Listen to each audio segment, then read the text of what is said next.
I have 2 of these right now, and that's too many. Well, hey there, my pearlescent pinstripe pachinko machines. So we know that balisongs have pins. This one's on tang pins. The pins keep the handles from going all the way around. This one is on zen pins. You can see the pins that are press fit into the handles there, and it's got a zen nipple. The zen nipple is where the pins contact so they don't go around in that way. And on the inside, it's got these cups for the zen pins to contact so it doesn't go this way around. So, there's your pin systems. Wait, you're telling me that's not it? There's another system? There's a system without pins? Oh. Oh no! So if you couldn't tell by my bit here, I have a gripe with pinsless systems. I think that they are objectively the worst system of the 3 presented here. They are the actual objective worst in terms of longevity and durability. If we're talking about longevity, let's say in terms of a 24-hour system, tang pins are 24 hours, 1 full day. So what's happening here is the pins are contacting the handles in a local area where something is happening called work hardening.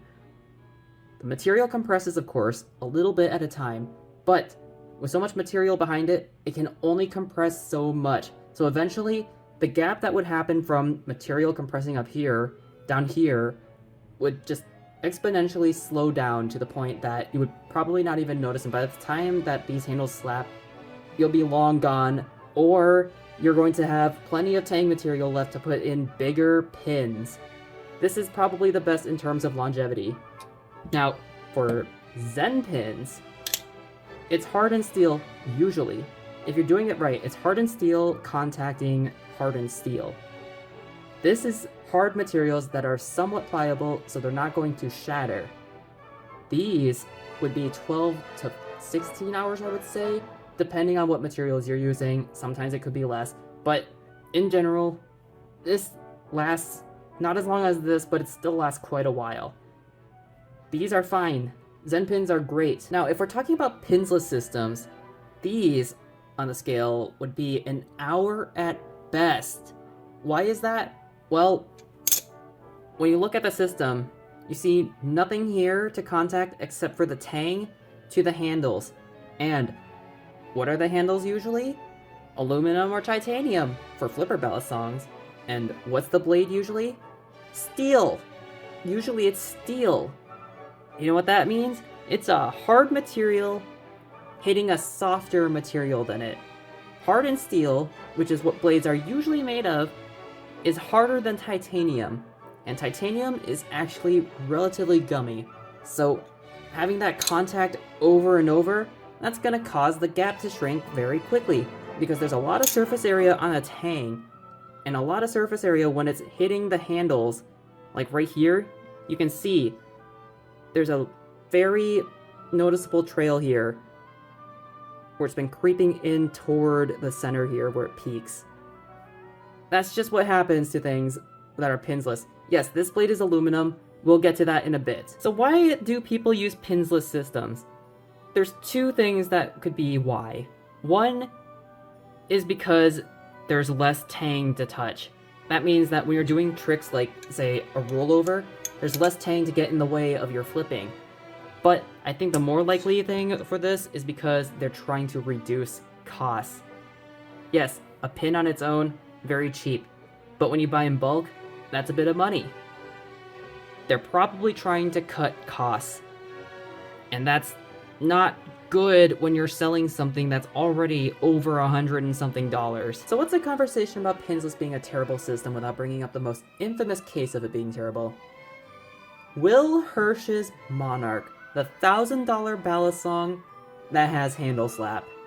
Most people who are watching me probably know who Will Hirsch is, but if you don't know who he is, you should look up his channel and watch his videos because they're entertaining and informative, plus they're the highest production quality that I've seen from any other balisong content on YouTube. Anyways, the JK Monarch, which is technically our mutual friend Circles now. It's an unfortunate situation because the Monarch, I've heard from people who've tried it when it's in proper working as intended condition, feels like a fantastic flipper, that it's really good. But The tang area is almost completely flat. There's almost no tang to be heard of from there. And you can imagine as a pinsless system, hardened steel blade contacting softer titanium handles, there's going to be compression that's going to be going on there. And eventually, with all that compression in a near non-existent tang, there's just not going to be any tang to contact the handles anymore. And that's exactly what happened. This Monarch slaps when it's open. When the knife is open, the handles contact each other. They actually contact each other with no effort. They just do that now. There has been an attempt to remedy it with splints put into the handles, but it still didn't really fix it. It still ends up slapping. It's a very unfortunate situation. So how did JK respond to this issue of pinsless systems being awful on his $1,000 knife? Well, he made the Orca and the Monarch V2, and also the Orca V2, and they're all still pinsless. But his way around the issue was by making the tang area massive, which is completely counterproductive to the point of what pinsless is supposed to be if you're not just trying to save costs. So that's a choice of all time. Yes, technically it's going to take even longer for the handle gap to close because there's so much tang. But what's the point of the pinsless if the point of pinsless was supposed to reduce the tang? If you're just going to make the tang even bigger. Like, look at this Invictus. Look how big the tang is. Look how much it sticks out. Monarchs have a bigger tang because they're still pinsless. Orcas have a bigger tang because it's still pinsless. It looks weird. And I've heard some people say that it does get in the way sometimes. So why bother with pinsless if it's just going to have that issue? It's not a good choice. There's also the Orca Trainer, which is a titanium blade contacting G10 handles, fully G10. And a titanium blade is still harder than G10. So, just like with the other stuff, the handle gap is shrinking. I haven't seen any that have fully started slapping yet, but I don't see a lot of people really beating them to begin with. But it's definitely shrinking.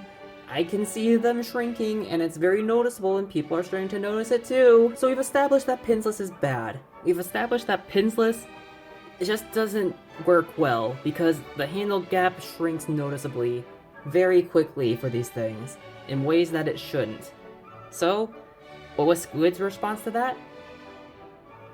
This, I guess. For some reason, after all the issues of Will's Monarch, and the tangs being so small, on a pinsless system, Squid decided to make the Swordfish.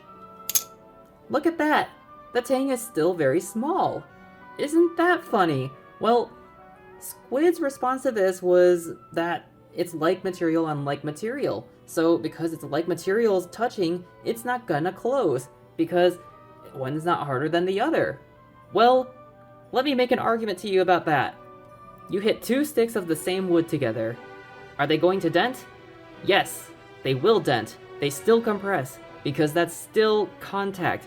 Even Zen pins, hardened Zen pins on hardened blades, still shrink eventually. This is just how physics work. Things will compress. The harder thing will compress the softer thing, the like thing will compress the like thing. It's just like the Mohs hardness scale. Like scratches like. This didn't fix anything. My Swordfish, when I first got it, it was still secondhand, but when I first got it, you could put your finger between there and slip it between if you really wanted to. Well, I don't even flip it that much, but my finger cannot fit through the handles anymore. Like, look at that. I'm not even squeezing the handles. It's just loose. I can't fit my finger through it anymore. So I've mostly just stopped flipping it, because as you can see on the tang here, it's been creeping slower towards the center. So to further drive home the point that swordfish are not immune to this issue, I asked my buddy Vaver to lend me his swordfish. It's worse than mine. It's more beat. He has not been kind to this thing. Now, it's not the most beat swordfish that I know of, but clearly the handle cap has been shrieking on this. Look at the handles. They're almost parallel to each other. Now, compare that to my swordfish.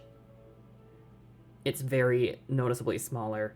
Now, I need to ask for a before picture of this one, but The case was the same for both of these, where when they were fully open, you could slip your finger between the handles. And now, that's not the case for either of these. These are both shrinking handle gap examples. So further ignoring the issues of pinsless designs causing handle slap eventually, Squid still went ahead and made another all-aluminum pinsless design balisong, the Squiddy Owl. That one, instead of being, these are made of 70-75 aluminum all the way through.